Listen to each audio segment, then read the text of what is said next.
देश का बजट पेश हो चुका और हमारे साथ में उद्योगपति और एक्सपर्ट मौजूद हैं, उनसे बातचीत करेंगे। सबसे पहले शुरुआत होगी उद्योगपतियों से, क्योंकि मध्य प्रदेश की आर्थिक राजधानी इंदौर मौजूद है। आज का बजट कैसा रहा? ओवरऑल इस बजट को आप रेटिंग अगर देने की बात की जाए तो कितनी रेटिंग देंगे?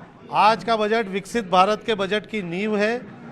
बजट एट द रेट 2047 का विजन इस बजट में दिख रहा है। $30 ट्रिलियन इकोनॉमी कैसे भारत प्राप्त करेगा, उसकी नींव रखी जा चुकी है। शुरुआत के 20 मिनट अगर किसी विषय पर बोला गया है तो वो उद्योग, प्रोडक्शन, मैन्युफैक्चरिंग, इस पर बात की गई है, जो आज दिन तक के इतिहास में कभी नहीं हुआ है। तो भारत ने अपना रुख बदल दिया है मैन्युफैक्चरिंग को बढ़ावा देने के लिए। भारत के उद्योगपति, भारत के युवा, भारत की महिला शक्ति सभी एकजुट होकर इस काम में लगने के लिए तैयार है। और अमेरिका जैसे लोगों को, ट्रंप जैसे लोगों को जवाब देने के लिए भारत की उद्योग शक्ति अब आक्रमण करने के मूड में है कि किस प्रकार भारत में उत्पादित वस्तुओं को हम विदेशों में बेच के अमेरिका के लगाए हुए टैरिफ का जवाब देंगे। उद्योगपति अभिनंदन करते हैं। उद्योगपति इस बजट को 10 में से 10 नंबर देकर इस बजट का स्वागत करते हैं। बजट के पहले भी चेहरे में मुस्कान थी और बजट के बाद भी उद्योगपति हो गए। ये 2014 के बाद उद्योगों में मुस्कान ही मुस्कान है।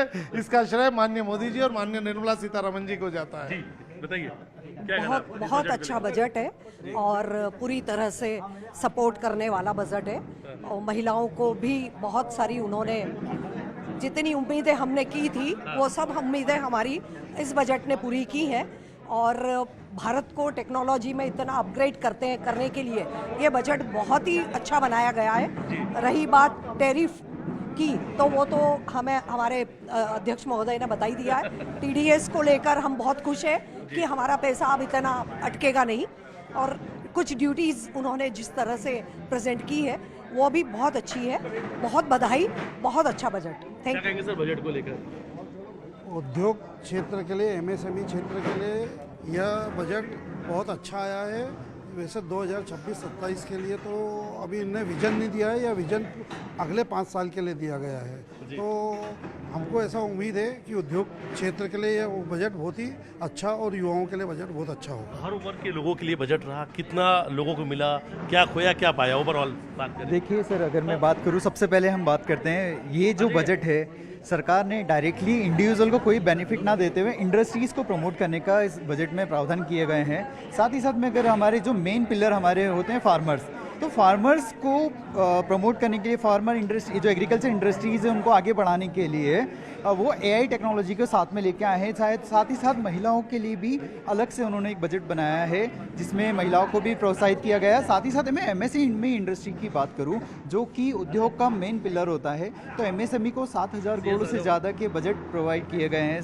और स्टार्टअप को भी आगे बढ़ाने के लिए उन्होंने बहुत सारी प्रोत्साहन योजना प्रोवाइड की गई है इसके अंदर। कैसे देखते हैं इस बजट को? मैं बहुत स्टेबल और ग्रोथ ओरिएंटेड बजट इसको देखना चाहूँगी, क्योंकि ये 2047 के विजन को देखते हुए ही डिस्क्राइब किया गया है। आपको बहुत ज़्यादा ड्रेस्टिक चेंजेस इसमें नहीं लिखेंगे कि एक आम आदमी को लगता है कि यार टैक्स में इतना एग्जाम्पशन मिल गया, ये बहुत बड़ा चेंज है। नहीं, ये टैक्स एग्जाम्पशन हमें नहीं मिला है, बट हमें 2047 का विजन मिला है और उसके साथ में देखते हुए एमएसएमई सेक्टर्स को ग्रोथ पार्टनर्स बनाया गया है। तो इस बजट को मैं बहुत स्टेबल बजट कहना चाहूँगी। सर, क्या इस बजट से कितनी उम्मीदें थी? क्या सारी उम्मीदों पे खरा उतरा है बजट? बिल्कुल खरा उतरा है और बहुत शानदार बजट है। पूरी डिटेल तो बाद में पता चलेगी, अभी तक जो बताया उसमें बड़ा मजा आ रहा है। बहुत पॉजिटिव बजट। सर, क्या कहेंगे इस बजट को लेकर? ओवरऑल ठीक रहा बजट। कुछ मध्यम वर्गीय के लिए आशाएं थी कि आने वाली है, बट ये जो बजट है, आने वाला जो समय है उसमें आप देखेंगे कि 1 अप्रैल 2026 से नया इनकम टैक्स प्रावधान आने वाला है। उसके बाद में आयकर के अगर आप पहलू के हिसाब से देखें तो उसके बाद में हम कुछ कमेंट कर पाएंगे। अदरवाइज़ हमारे सीए सर ने बहुत अच्छे से इस बजट को समझाया है। सर, अगर बड़े आसान समझा जाए तो किस वर्ग को ज़्यादा फायदा मिला? सरकार ने किस सेक्टर को ज़्यादा फोकस किया? क्या कुछ छूट गया या लगता है कि ओवरऑल सब कुछ मिल गया? देखिए, इस बजट के अंदर जो देखा जाए तो इनकम टैक्स एक्ट नया आने वाला है, इसलिए बहुत ज़्यादा इनकम टैक्स के ऊपर यहाँ पर बात नहीं हुई है। और जो फिस्कल डेफिसिट है वो 4.3% ऑफ जीडीपी दिया गया है। इट इज़ वेरी इंपॉर्टेंट और यहाँ से बहुत अच्छा इकोनॉमी में बूस्ट आएगा। अभी आप देख रहे हैं कि वैश्विक तौर पे आर्थिक जो समस्याएं चल रही है उससे निपटने के लिए बजट बहुत इंपॉर्टेंट है। यहाँ पर एआई के ऊपर बात की गई, यहाँ पर महिलाओं सशक्तिकरण पे बात की गई, सी मार्ट्स के ऊपर बात की गई है। तो यहाँ गवर्नमेंट ने प्रयास किया है कि लगभग हर सेक्टर को यहाँ पर फ़ायदा दिया जाए। पर एक बात मुझे ये बोलनी पड़ेगी कि मध्य प्रदेश कहीं इसमें पिछड़ गया है। यहाँ पर बहुत ज़्यादा जो इंफ्रास्ट्रक्चर की जो रोड्स की बात की है वो यहाँ पर नहीं है। कोकोनट और मत्स्य पालन के ऊपर बात की गई है, तो यहाँ का किसान कहीं पीछे रह गया थोड़ा सा। तो वो ज़रूर कहीं ना कहीं मध्य प्रदेश में कमी दिख रही मुझे, मध्य प्रदेश, गुजरात, राजस्थान यहाँ पर। तो ये अगर इसको भी टारगेट करते तो बहुत अच्छा रहता है। सर वो एक और पॉइंट्स था कि 5 लाख की जो आबादी वाले छोटे शहर हैं, वहाँ पर छोटे छोटे उद्योगों को लेकर जी यहाँ पर ये देखिए कि गवर्नमेंट का जो टारगेट है अभी वो एमएसएमई को लेकर है, और एमएसएमई में माइक्रो भी है, स्मॉल भी है और मीडियम भी है। अभी तक अर्बन डेवलपमेंट के ऊपर बात होती थी। अर्बन डेवलपमेंट में जो बड़ी सिटीज़ हैं उनको टारगेट किया जाता था, उनको पैसा दिया जाता था। पर यहाँ पर समझ में आया है कि जो छोटी सिटीज़ हैं, मान लीजिए इंदौर एक बड़ी सिटी है, तो उसके पास में रतलाम है, जावरा है, मंदसौर है, नीमच है, धार है, राजगढ़ है, इन सबको, खंडवा, खरगोन, इनको भी टारगेट करना है। तो यहाँ पर उन्होंने बात की है कि 5 लाख से जो कम जहाँ पर आबादी है उसमें भी हम इन्फ्यूज़ करेंगे और वहाँ पर भी कहीं ना कहीं इंडस्ट्रियल डेवलपमेंट लाने का प्रयास करेंगे। तो ये जो मिला जुला प्रयास है ये जरूर हमको 15 ट्रिलियन इकोनॉमी तक ले जाएगा। उद्योगपतियों के चेहरे पे मुस्कान नजर आ रही है। बिल्कुल, उद्योगपतियों के चेहरे पे मुस्कान है, पर लार्ज इंडस्ट्रीज में समस्या है क्योंकि एसटीटी बढ़ गया है, इसलिए शेयर मार्केट नीचे की ओर जा रहा है। मुझे लगता है बहुत जल्दी रिकवर भी हो जाएगा। तो देखिए उद्योगपतियों के चेहरे पे मुस्कान है। उद्योगपतियों ने कहा जो कुछ वो उम्मीदें थी उनकी, जिससे वो तलाश रहे थे, इस बजट में मिला है। और हालांकि उनका कहना है कि इस बजट से ओवरऑल उद्योगपति बहुत खुश है। मध्य प्रदेश की आर्थिक राजधानी के उद्योगपतियों से हमने बातचीत की। एक और उद्योगपति हमारे साथ ऐसे ही मौजूद हैं। बड़े ध्यान से आपने इस बजट को देखा, क्या तलाश रहे थे, जो उम्मीदें थी वो मिली कि नहीं? काफ़ी हद तक ये बजट उम्मीदों पे खड़ा रहा। ऐसा लगता है कि शुरुआती 20 मिनट हमारी माननीय सीतारमण जी जो हैं वित्त मंत्री, एमएसएमई और उद्योग के लिए ही बोलती रही। कुछ चीज़ें उन्होंने जो बहुत अच्छी उद्योग के लिए की, जो 10,000 करोड़ का एक एमएसएमई फंड दिया सब्सिडी के लिए, वो एक बहुत बढ़िया बात थी। दूसरा जो उन्होंने जो टेक्नोलॉजी अपग्रेडेशन और एडवांसमेंट के लिए भी फंड एलोकेट किया, वो बहुत अच्छा लगा। एमएसएमई के अलावा इंफ्रास्ट्रक्चर के लिए भी अच्छा रहा।